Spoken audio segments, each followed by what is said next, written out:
Election commission of Pakistan کا یہ 67 سے 68 صفحات پر مشتمل فیصلہ سامنے آ چکا ہے، جس میں کہا گیا ہے کہ پروہیبٹڈ فنڈنگ ثابت ہوئی ہے اور ممنوعہ فنڈنگ کا یہ معاملہ ہے۔ اس میں فردر جو الیکشن کمیشن کا آفس ہے وہ کارروائی کا آغاز کرے گا، لیکن ماہرین یہ بتاتے ہیں کہ اب یہ جو بال ہے یہ وفاقی حکومت کی کورٹ میں ہے۔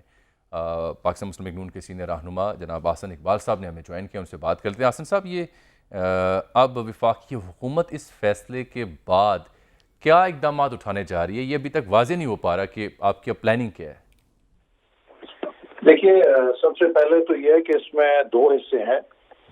ایک حصہ تو وہ ہے کہ الیکشن کمیشن نے پی ٹی آئی کو شو کاز نوٹس جاری کیا ہے کچھ معاملات کے حوالے سے، صحیح، اور دوسرے معاملات وہ ہیں کہ جن کے بارے میں الیکشن کمیشن نے اپنے دفتر کو ہدایات کی ہیں کہ وہ اس کے حوالے سے مناسب کارروائی کا آغاز کریں۔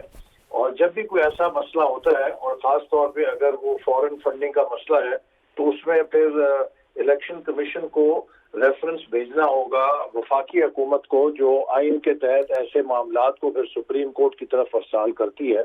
تو جب بھی ہمیں جو ہی الیکشن کمیشن سے کمیونیکیشن آئے گی تو اس کے بعد ہم اس پر کارروائی جو قانونی ہے اس کا یعنی آپ یہ کہہ رہے ہیں کہ یہ وفاقی حکومت اس فیصلے کی بنیاد پہ خود سے ریفرنس نہیں سپریم کورٹ فائل کرے گی، الیکشن کمیشن وفاقی حکومت کو بھیجے گا ریفرنس؟ دیکھیے، اس میں ابھی انہوں نے جو کہا ہے کہ وہ کارروائی کا آغاز کیا جائے۔ ہمارے جو قانونی ماہرین ہیں وہ اس کا جائزہ لے رہے ہیں کہ اس کے اوپر جو امپلیکیشن ہے وہ کیا ہے، کہ کیا وفاقی حکومت اب اس کے فیصلے کے بعد از خود اس کے اوپر کر سکتی ہے۔ لیکن بظاہر ابھی ہمیں اس بات کا انتظار ہے کہ الیکشن کمیشن اس کے اوپر اس فیصلے کو وفاقی حکومت کو ارسال کرتا ہے کارروائی کے لیے، یا اس کا کیا قانونی طریقہ استعمال کرتا ہے۔ لیکن ایک بات ثابت ہو گئی ہے کہ آج وہ ماسک جو عمران خان صاحب نے اپنے چہرے پہ لگایا ہوا تھا، یہ دوسروں کو امپورٹڈ حکومت کہتے تھے، یہ خود فورن فنڈڈ ایجنٹ نکلے۔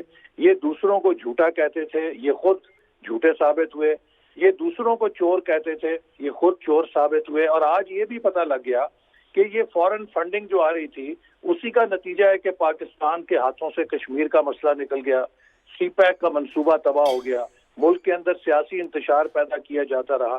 تو یہ ایک بہت ہی سنگین آج فیصلہ ہے، جس سے معلوم ہوا ہے کہ فورن فنڈنگ کے ذریعے عمران خان صاحب پاکستان کے اندر انتشار کی سیاست کرتے رہے۔ پاکستان کی معیشت آصف صاحب یہ فرمائیں کہ پاکستان مسلم لیگ نون اور پاکستان پیپلز پارٹی کا بھی case election commission of Pakistan میں زیر سماعت ہے، کیا آپ کی پارٹی کو کبھی فورن فنڈنگ نہیں ملی؟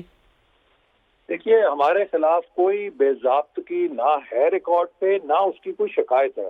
اور میں یہ واضح کر دوں کہ یہ جو کیس کی سماعت ہوئی ہے، یہ تمام ریکارڈ اکبر ایس بابر نے جب پیش کیا، اور یہ پچھلے 7-8 سال سے چلتا رہا۔ جب پی ٹی آئی نے یہ دیکھا کہ ہم جب اس میں پھنسنے لگے ہیں، تو جیسے ہمارے دیہات میں ہوتا ہے کہ کراس پرچہ کرانے کے لیے، اپنا کیس بچانے کے لیے دوسرے فریق پہ بھی کراس پرچہ ایف آئی آر درج کرا دو، انہوں نے ہمارے خلاف بھی درخواست دے دی۔ لیکن اس پر سپریم کورٹ اور ہائی کورٹ نے انہیں یہ کہا کہ آپ کے پاس اگر ان کے خلاف کوئی مواد ہے، کوئی شکایت ہے، تو اس کا ثبوت آپ پیش کریں تاکہ ہم اس کی تحقیقات کر سکیں۔ آج تک اس وقت جب ہم گفتگو کر رہے ہیں، پی ٹی آئی کوئی ایک صفحے کا ثبوت یا ایک لفظ ہمارے خلاف پیش میں دوبارہ یہ سوال سر آپ کی خدمت میں عرض کرتا ہوں۔ جو پی پی او 2002 کی کلاس 2 اور 6 ہیں، ان میں جو لکھا ہوا ہے، تعریف لکھی ہوئی ہے، اس میں واضح طور پر کہا گیا کہ انڈیویجول جو ہیں غیر ملکی، ان کے علاوہ اگر آپ نے کسی کمپنی سے، چاہے وہ پرائیویٹ ہے، نان پرائیویٹ ہے، گورنمنٹ ہے، نان گورنمنٹ ہے، یا کسی ٹرسٹ سے فنڈنگ لی ہے، تو وہ پروہیبٹڈ فنڈنگ ہے۔ آپ یہ بتا رہے ہیں کہ نون لیگ کو انفرادی طور پر کسی اور کمپنی سے کبھی فنڈنگ نہیں ملی؟ جی، مسلم لیگ نون نے کوئی غیر قانونی فنڈنگ حاصل نہیں کی، اور ہم نے کوئی اپنا بینک اکاؤنٹ الیکشن کمیشن سے نہیں چھپایا۔ ہمارے جتنے اکاؤنٹس ہیں ان سب کی تفصیل ہم الیکشن کمیشن کو دیتے رہے ہیں۔ یہاں پر 13 اکاؤنٹس ہیں جو پی ٹی آئی نے الیکشن کمیشن سے چھپا رکھے تھے، جس کے ذریعے کروڑوں روپے کی جو فورن فنڈنگ آ رہی تھی اور منی لانڈرنگ ہو رہی تھی، اس کا کوئی حساب نہیں۔ احسن صاحب آپ کا زور ہے کہ ہمارے ہاں کوئی غیر قانونی فنڈنگ نہیں، اس کا مطلب آپ نے باہر سے فنڈنگ تو ہوئی ہے لیکن آپ سمجھتے ہیں کہ وہ غیر قانونی نہیں ہے؟ کہتے ہیں ڈکلیئرڈ ہے۔ دیکھیے، جو بھی قانون کے تحت پرمیسیبل فنڈنگ ہے